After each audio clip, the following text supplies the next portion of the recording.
Le geste est le même, servir du poisson et de l'attiquer à ses clients. C'est l'occupation quotidienne de Félicité, mère de 2 enfants. Cette activité lui permet aujourd'hui de faire face à ses besoins depuis le décès de son époux.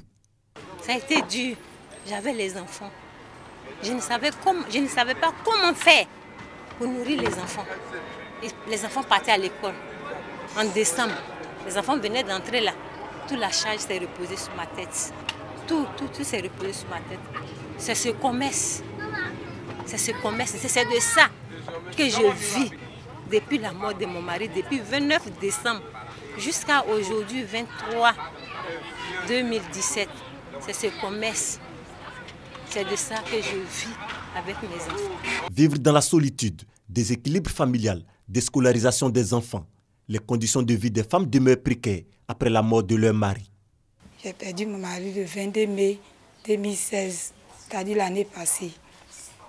Après son décès, j'ai vu que la vie qu'on menait avant, c'est devenu plus difficile qu'auparavant. Vu la charge qu'il m'a laissée, on a eu des enfants. Les enfants sont au nombre de 6, des garçons et des filles. Il y a des bacheliers comme ceux de BPC, qui ont leur bac et BPC.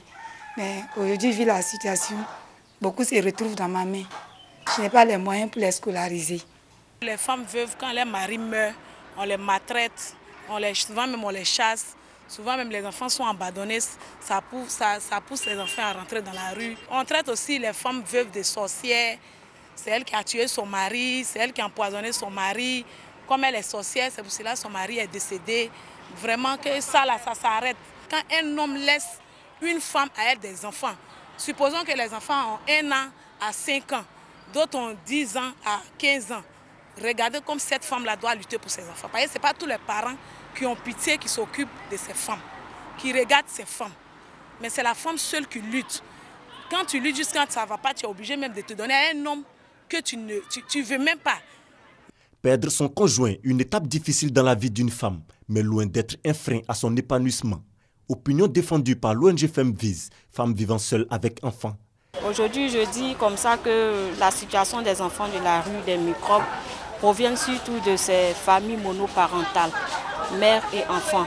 Et l'ONG œuvre dans ce sens-là, aider ces femmes-là à pouvoir prendre en charge leurs enfants, comment éduquer leurs enfants. Être veuve n'est pas une fatalité. Tu peux être une veuve et puis vivre normalement, vivre bien. Selon des spécialistes, l'autonomisation peut garantir une situation de vie meilleure pour la femme après la disparition du compagnon. Quand on parle aujourd'hui de paupérisation, c'est parce que vous ne faites rien. Quand on vous spolie des biens de votre mari et que vous avez les vôtres, je ne pense pas que vous ne puissiez pas vivre décemment. Et quand vous regardez la population qui est victime, c'est les femmes qui sont dans une situation précaire de travail. C'est-à-dire qu'elles font des petits métiers où elles ne font rien. Sinon, quand vous prenez une femme qui gagne bien sa vie, une femme qui fait ça, quand il y a un veuvage, elle ne se retrouve pas dans des petits quartiers. Parce qu'on dit autonomisation, c'est la prise en charge de soi-même. Selon l'ONU, elles sont plus de 250 millions de veuves dans le monde. Parmi elles, 115 millions vivent dans des conditions d'extrême pauvreté et 81 millions victimes de violences physiques. Le 23 juin est donc la journée mondiale consacrée aux veuves. Il s'agit de marquer un pas et penser à ces femmes qui vivent déjà sous le poids de l'absence de leur époux.